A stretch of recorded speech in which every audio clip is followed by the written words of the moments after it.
as an expression of a simple truth. Israel is coming back to Africa, and Africa is coming back to Israel. I believe in Africa.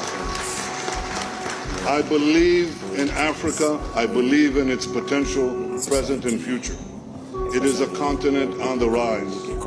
Its people are diverse and talented. I've made strengthening our relations one of our top priorities, national and international priorities of the State of Israel. It's the reason I became the first Israeli Prime Minister to visit Africa in decades. Well, one thing I can assure you, it won't be decades until an Israeli leader visits Africa again. It won't be 5 years, it'll be a few months. Africa and Israel share a natural affinity. We have, in many ways, similar histories. Your nations toiled under foreign rule. You experienced horrific wars and slaughters, and you are still fighting to get out of the past into the future, valiantly. Things and efforts that I deeply admire. With determination and conviction, you won your independence.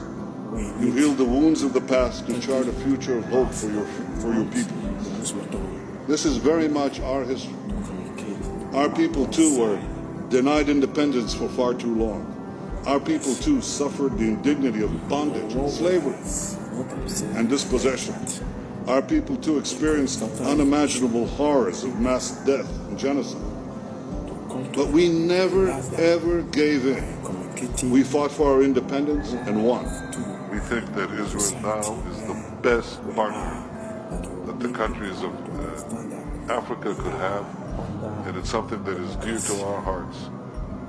The founder of modern Zionism, the national movement of the Jewish people, was Theodor Herzl, and he said, after I liberate the Jewish people, I will go to Africa to help liberate the black people. We have our African brethren, the Ethiopian Jews, who are in our society, and I personally work every few weeks to help integrate more and more and incorporate them in our society. I believe this. I believe in Africa. I believe in your future, and I believe in our partnership. I believe that Israel still continues with this path of supporting its friends, its allies, its family. And just like we did that in 1967, Israel supports and does what it can. I did hear that Mr. Kanu was in Israel, in Jerusalem, before he was abducted and disappeared from the public's eye. And this is the most important thing that I want Biafrans to take from this discussion, that Israel, we stand with you guys. And although the cause of Biafra is not very familiar with the world and with Israelis, I want to say that, because of my activity, because of what I do, more and more Israelis are hearing about the cause of Biafra each and every day. So yes. According to the information from a very reliable source, and also according to the clip you just finished to watch, our brother Chukwuwike, or you can as well give him that full respect, Mazi Chukwuwike Benjamin Netanyahu, he don't declare, said Israel must support Biafra independence and also the Jewish identity in Africa. He made it very, very clear to everyone's understanding. Forget about that name, he keep on mentioning Nigeria or Africa. When I'm talking about Africa, my brother, they are referring to me and you. Because we are the ones that have faced the most, I repeat, the Biafrans, the Igbos are the ones who have faced the most humiliation, massacre, ill treatment, marginalization in all ramifications. And that was why you see a lot of forces is fighting this Biafra. A lot of forces hold Biafrans down. We're not talking about forces that hold Biafrans down. Nigeria is just a child's play. Let us be realistic. I repeat, Nigeria is a child's play. A lot of countries, a lot of world powers, a lot of gladiators are the ones that put hands together to hold Biafrans down. Don't forget, Nigeria did not fight Biafra. But proxies use Nigeria to fight Biafra because they want to secede. In other words, to tamper with their interests in Biafran mineral resources, oils, and gas deposit. So when Israel is making these comments, some people will be like, oh, you are coming to save people of Tanzania, people of Kenya, people of... I know all these people, they need savior as well as we do. But I want you to know something. Let this be your take back home from this message. Whenever you talk about Africa, mention Igbos first. I repeat, whenever you talk about Africa liberation, mention Igbo first. Any day Biafra secede from Nigeria, my brother, that will be the end of slavery in terms of, in a black man's soil. Nigeria were created by God himself to make sure that other African countries with lesser population will be happy that they have a giant of Africa who can contend with the world powers. But look at it now. The people who are supposed to be learning from us, we are learning from them. We are named world powers. That was then. But now, yes, we are still, African, what do I call it?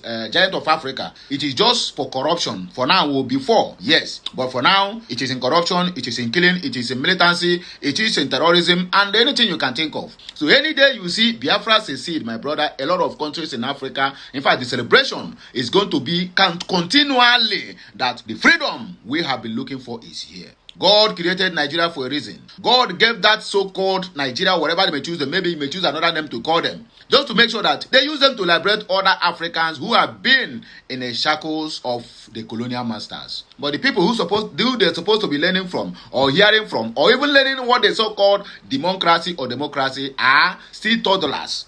They are still toddlers who, even not minding that they have a 93-year-old as a president who is falling like a rising prig. They are still toddlers. Because it is in a country where somebody will come and tell you, I am making a reform. You're not seeing any result of the reforms. But they keep on praising themselves. Oh, they have accomplished this, they have accomplished that. Where are the reforms? Where are your children? Because the people whom you are ruling as a president, they are your subject because you are the number one citizen. Whereas they are going to bed empty hunger. Okay, empty stomach. What about in terms of nutrition? Children of the northerners who are busy shouting Sharia this, Sharia that, Muslim this, Islam that. All their children are in fact, they have been infected a bit with the current sickness where they call kwashiorkor. And kwashiorkor is being known to a place that are fighting war. To a country that there's no sufficient of a kind of protein, because the lack of protein is what called kwashiorkor. Go to the northern part of the country. 65% of them, according to Nigeria Bureau of Statistics (NBS), state that over 65% of northern children are suffering. They are suffering malnutrition. So whenever you hear Benjamin talking about this, my brother, he is referring to you and I, which is the Biafrans, because our independence, our secession from Nigeria, and our freedom speaks a lot. In fact, when the Biafrans are free, I can tell you all the whole African countries are free indeed. That was why you see powers holding Biafrans down. It's not Nigeria. I repeat, it's not Nigeria, but they are using Nigeria as a proxy. We know people who are holding us, UK, France, and the rest of other countries who are busy targeting the mineral resources, or who have been taking our mineral resources, our God-given mineral resources in Biafra land. So forget about the words or the sentence or whatever he used that is not suitable to you. Israel is coming to Africa. Israel is coming to save Biafrans. That is what it means, to my own understanding, because in all these things, our embrace matters a lot. A lot of countries looks up to that contraction they call Nigeria. A lot of black countries, let me put it that way, a lot of black countries look up to them for a better tomorrow. But the people you are looking on to, they are still crawling. So why not continue with your walking and leave the people who are crawling until when they get up from their crawling, maybe by that time it will have been too late for them. I repeat, by that time it will have been too late for them. So let them continue crawling. But as for us, we are going back.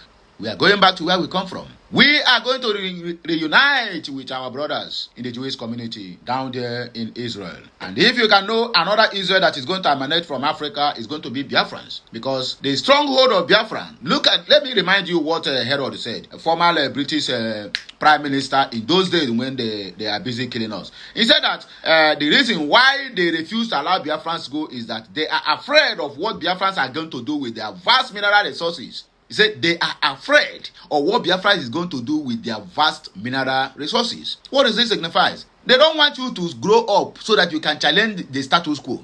They don't want you to grow. Vast mineral resources, they are afraid what you are going to do with it. They have been the one who are thieving it, who are busy siphoning it, directly or indirectly with your own government. Yet, you, the government that is helping them, are not even afraid of what they are going to do with all those things. But they are afraid to allow Biafrans to go for their own God-given mineral resources. That was when that so-called Eliza and Herod and other people connived and said, the only way we can stop these people is just to put confusion in their midst. Let us divide them so that there will be a south-south and a south-east.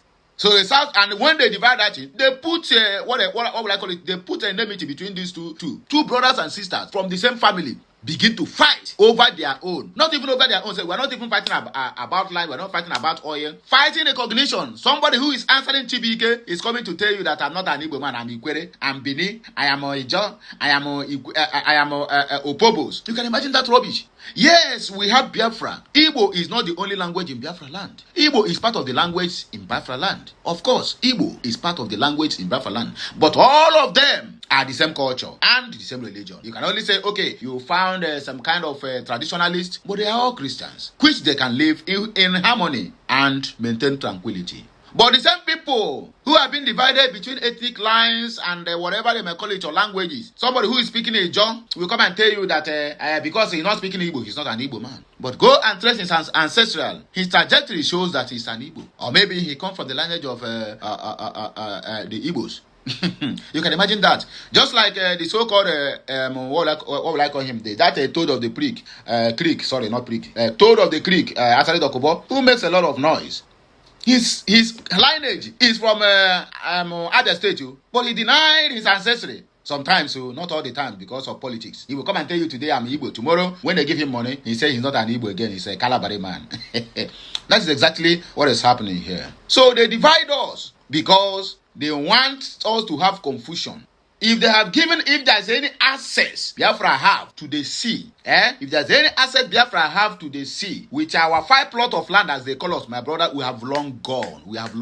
Not that landlocked countries are not doing well. Luxembourg is one of them. I always use it as an example. Go and check their GDP per capita.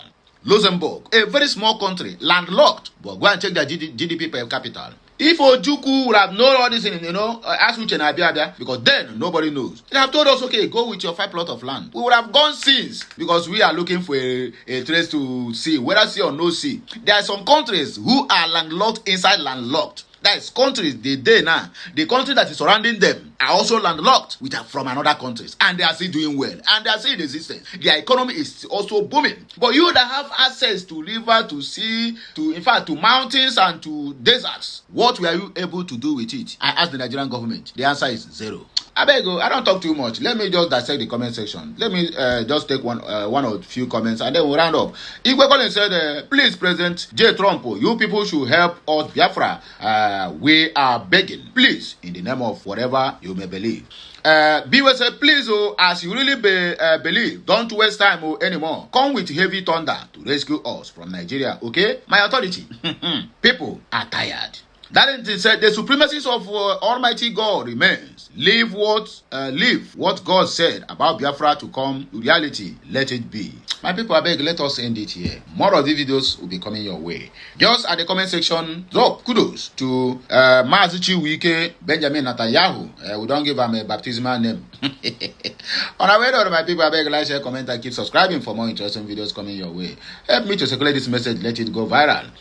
Most importantly, remember our prayer point that I said earlier.